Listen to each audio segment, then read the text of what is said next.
What's up, everybody? It's Nash Fitness and Neuro Nash here with another episode of Andy's Automotive. Yeah, so what is it, guys? It's an Acura CL 2001. Picked it up for a decent price. I'm actually doing everything under here. I got new control arms. Probably gonna put new axles in it. Gonna put the headers on it. I hate these stupid little tiny manifolds. I mean, I guess I could bore these out a lot. Maybe that would help, but probably not. Exhaust wise, it's cat back. Socket's running away, stand by. It's cat back exhaust. I am pulling out the engine and transmission. I've been, if you call straight time, I'd probably say 15 hours worth, you know, breaking everything down, because the manifold on the Type S is a little different, and I've been doing odds and ends here and there, you know, cleaning up the manifold. I got it completely broke apart. I'll show you that in a second, but here's what you're looking at. So I got these fuel lines kind of covered up temporarily. Transmission, of course, here. Where are we at? Yeah, transmission, engine, of course. I'm about to get ready to separate it. The JDM transmission I got from this place on, I believe it was eBay. They broke half the solenoids on it shipping it, so I can't really blame them. I'll blame the shipping company. But I did not disconnect the air conditioning. It is here. I just simply unbolted it from the engine block and moved it to the side. And all those people claiming they got this harmonic balancer pulley off with any kind of impact that wasn't, I don't know, 1,500 pounds or better, constant, they're full of crap, or they just had a really loose bolt. This thing's only supposed to be 180 foot-pounds, and I've worked several impacts on it, batteries until they died, and I've worked a large snap-on. Now granted, my compressor's not very strong. It's only 150 psi, max 33 gallon I think it is, but I'll show you the impact. It's huge, and it can't get this bolt to budge. It's ridiculous. I do have the special tool. I just haven't been, I got a surgery done, so I haven't been able to really put a lot of strength on anything. So I'm gonna get a buddy of mine over here, and we're gonna do that. Once I get the engine out, I'm not even gonna worry about it in the car no more. Yeah, I'll do a tune-up and all that good stuff. This thing was so full of carbon, it was unreal. I don't know what kind of questions you guys might have. I'm taking the assembly completely out. I'm taking the engine out first. I was gonna try to pull together, but it doesn't look like I'm gonna have room for that. I might. I'll let you know. I'll do a quick video if I am able to get it out like that. But where it's tucked under the fender well right here, you can't see, right here the transmission sticks out a little bit, and that will cause a lot of issues. Don't worry about my brake lines. I have new ones. I got stainless braided for all around. I got slotted and drilled rotors for the front. I'll probably replace the lower ball joints too and the tie rods while I'm here. I got this car, and the engine, it passed emissions when I got it, so I wasn't worried about anything, because I at least got a year, and I just renewed it, so I'm good for until next August 2019. So the torque converter either was painted or it's new. I don't know. I'll probably send it to a shop. I got another one with the JDM transmission, so I'm just probably going to put that in there with the transmission. I'm going to change the transmission fluid, of course, and the filter. I'm getting rid of, going to be some new injectors, because when I took the old ones out, all these tips were broken. I'll show you one second here. Sorry about the crappy video quality. You can see how it's cracked, broken off. There it is. Broken. So yeah, I'm just going through the whole thing. I got a bad habit of doing this. All my motor mounts are good. I think they're new, actually. So they put this transmission in, and I don't know what they were thinking, but they did a bad job. Yeah, so you can see my, where'd it go? Got it over here somewhere. Yeah, so here's my speed sensor. You can see that. They broke that sucker clean off. Oil pressure sensor's broken for the transmission. I mean, it was just bad. I've ordered JDM before from another company. It wasn't that bad. It was actually perfect. They had it wrapped really nice and everything. So like I said, I got another torque converter, and they sent the flex plate with it. Gotta get used to this camera angle, sorry. So that baby's gonna go in. I'm gonna empty it out, clean it out real good, and put new fluid in it, of course. So this guy right here this factory ATF warmer garbage that the dealership put on the car, or you know, the manufacturer or whatever. This is actually what it had on it. I was going to buy one of these, and then I realized it already had it. It is an adapter that you could probably build yourself. All you need is this outline right here with 2 O-rings, you know, and 2 barb fittings come out the side to attach a aftermarket cooler to it. And that's exactly what I'm going to do. Put it back on, of course, change the O-rings, make sure it's completely sealed, because I do believe it was leaking on the car. Oh, manifold wise, this Type S manifold is a little interesting. It's got these velocity stacks built into the intake. I mean, they do on bolt right there, you see those bolts. But I got this baby pretty nice and clean compared to what it was. Also, hopefully my stuff don't fall over here. I'm going to completely flatten this entire thing, get rid of all those trails you see there, and make it a board intake.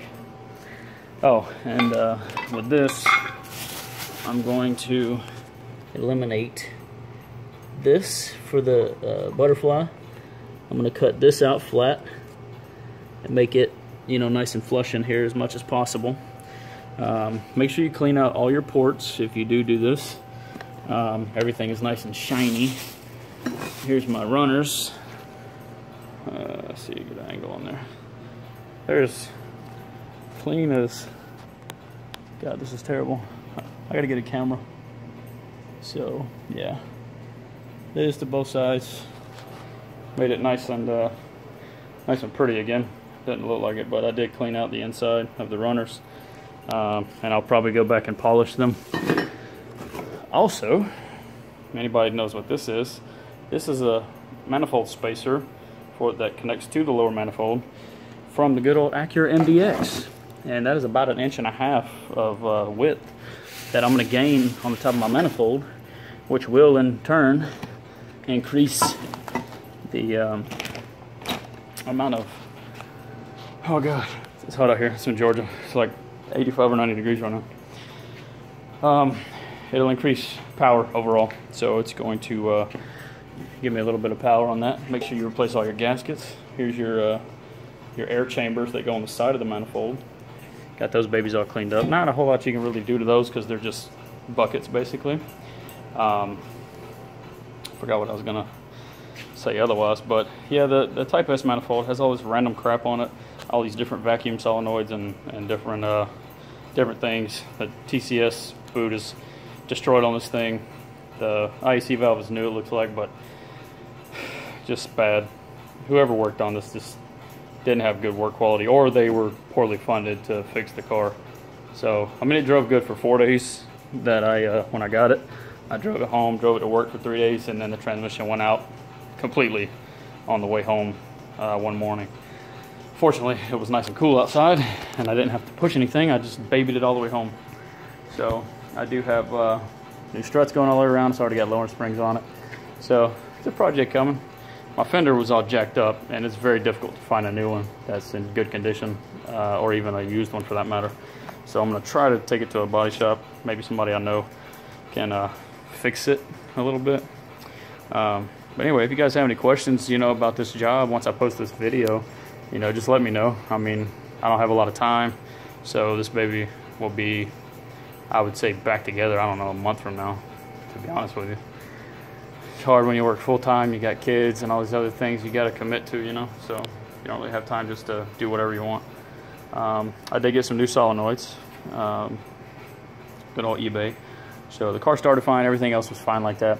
I am actually going to convert this exhaust, so most people just get it done. I thought it was stainless steel, but it's actually, it appears to be mild steel. You can see this baby right here. I'm cutting off right here, and I'm going to cap it because this is mild steel, so I can cap that with no problems. I really think this exhaust is mild steel altogether.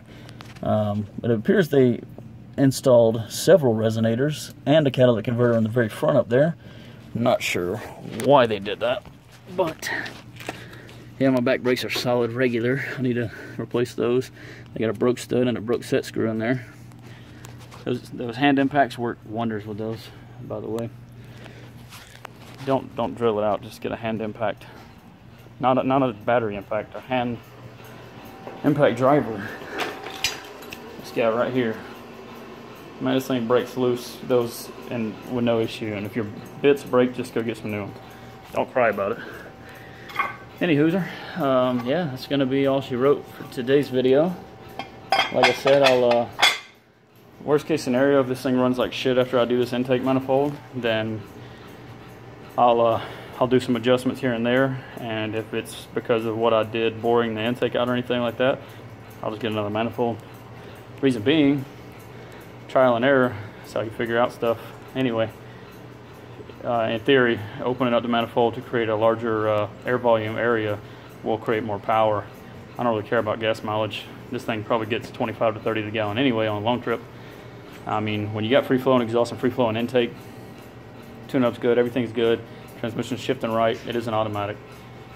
I mean, my Acura Legend I used to have, I got easily 25 to 30 miles a gallon on long trips just because I took such good care of the car.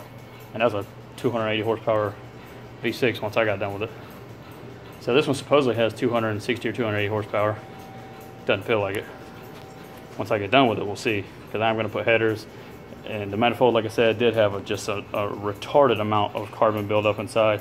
I mean, I was using a wire brush on a Ziz wheel to actually get it off because it was so deep. Cleaner, carburetor cleaner, all that. I did 2 fuel induction cleans on this thing, and it didn't even budge none of that stuff. I mean, it was, you could see where the cleaner went past it, but it didn't clean off any of it hardly. That's how thick it was. So using mechanical tools, I was able to break it all down. So anyway, I figured I'd show you guys, you know, what I'm working on right now. I got rid of the Mitsubishi Starion, and then bought this car. Blew a head gasket on the Mitsubishi at 28 PSI on the turbo. Turbo was already too big for the car, but it was fun. I got 2 good runs out of it, and it still ran. It just dumped coolant off into the engine. Crunk it up before the guy left with it on the tow truck. Yeah, so this is my new project, and I'm going to give my Camry lease back and see how long this Acura lasts me before I have to get another car. Hopefully it does its job. So, peace for now. I just brewed up 50 more bottles of Neuro Nash. I'm going to sell that off. Go to the link to the Facebook page on here and message me if you want. Or leave a comment on here if you're interested in the drink. It is Wayusa tea based. It is wonderful. Lots of antioxidants and B vitamins, natural caffeine. You know, I can ship it to you, preferably overnight. Hopefully you would pay for that, because I mean, the drink itself, I mean, $3 for the 16-ounce bottle is it. You know, it's really good stuff, but the ingredients are top shelf. And just let me know. Right now they're all chilling in the fridge. So have a good one. I'm in Newnan, Georgia, so if you're interested in the drink, like I said, let me know. All right, peace.